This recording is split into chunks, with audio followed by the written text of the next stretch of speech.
And that's like really the Minutemen are a classic example of what is doing. There was one critic of the book who said that, like, well, the one thing I don't really like, this whole idea of building a new world is not really present like it was with the Nazis or with Stalin or with whatever. And then I was just thinking to myself, yeah, but you don't really necessarily need a new project. What you need to do is the reclamation of masculinity of the good it's old funny days, because like too. the Sinclair Lewis proved to be much more prescient than that critic. I remember reading that too. And basically like that was the approach in the 20th century, but in the 21st century, all you have to do is reclaim. Actually, that's what Hitler was talking about too. Mm-hmm. Now that I think about it, yeah, the Aryans, the old better Aryan order version of Germany. Right. Yeah.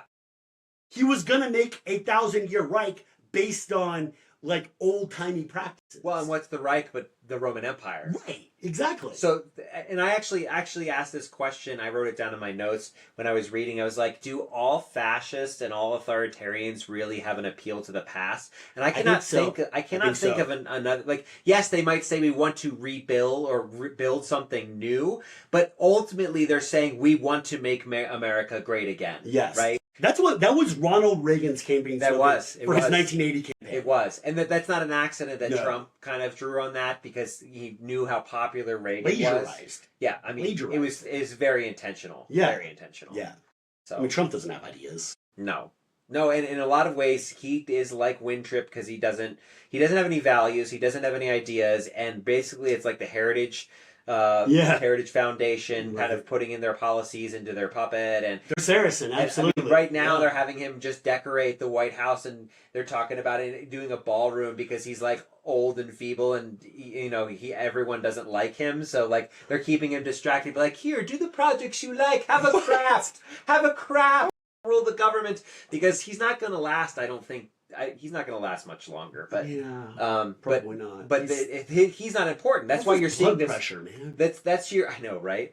I mean, he eats like McDonald's every single morning, right? Seriously. But he's not important. What's important is the regime that they're building at the moment, and that was true of Hitler as well. It wasn't Hitler was. I mean, if not, I think both of them are important in the specific way. They're charismatic. The charismatic leader is important in the Republican Party has tried to create another Trump so hard, and they failed every single time. Like they can't replicate it. And Trump the is closest a rhetorical. They've gotten is like Boebert, you know? Right. Or Sarah Palin.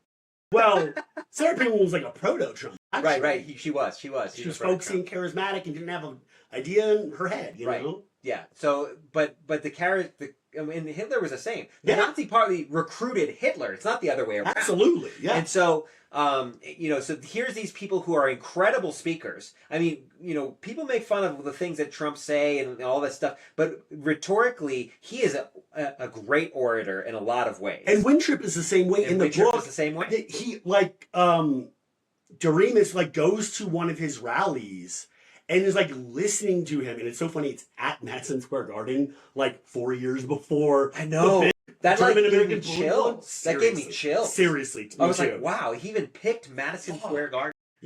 But he's getting into it. He's like, maybe this guy has some good ideas. And then as he's leaving, he's like, doesn't remember a thing he fucking said because that's not important. Right. The importance was going on the ride. Right. Of being soothed by. Well, and if you were to ask, Jordan Kepler and people like that, which I'm not a huge fan of his, but he goes to these Trump rallies and he's talking to these people. They don't actually know what Trump says after the rally is over. I just think guys like Jordan Kepler and Jon Stewart are so they do more harm than good because they get off on making fun of people, and that's not what we need. We can't making fun of people who are sad and lonely and are looking for something to identify with is not helpful. It creates schismogenesis. So they double down on their identity. Yeah. And they say and if you don't know what schismogenesis is, it's identity through opposition. Opposition. Yeah. Identity through opposition. But so Jon Stewart's been doing that for his whole career, and I think he's as responsible for Trump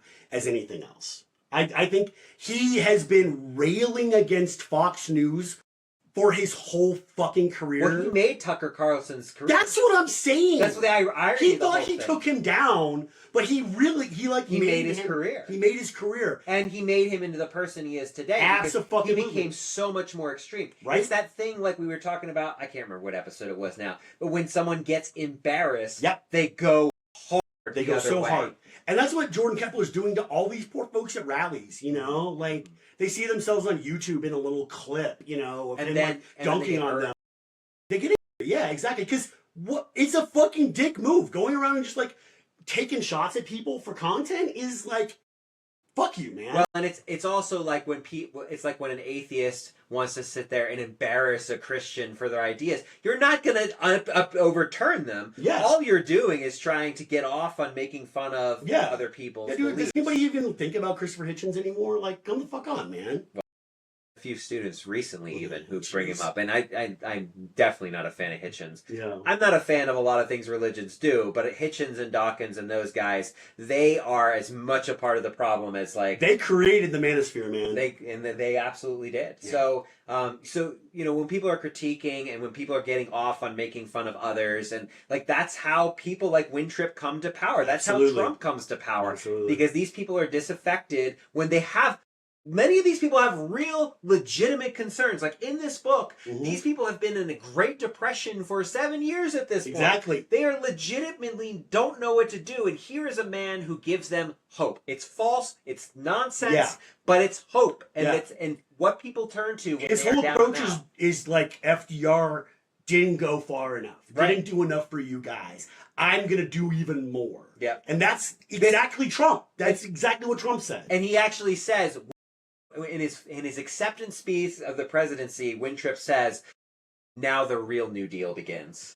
Exactly. So that's what they do. They take the hyperbole, they manipulate people, and that's what we get. And we don't agree. I mean, I definitely don't. I know you don't agree with everything Sinclair Lewis is kind of putting forth. No. But I do think it is an excellent read. It's a cautionary tale. It's worth taking some of those ideas. He really, I mean, he kind of predicted the Second World War. Yeah, he really did. I don't love the solution to like the totalitarian state being like go back the other main party candidate and like turn them into a like valorous hero. And there is, I think what tells at the end is when Trowbridge is approached by an oil baron, and he said, "We're not taking your money anymore. You're not skimming off the tax."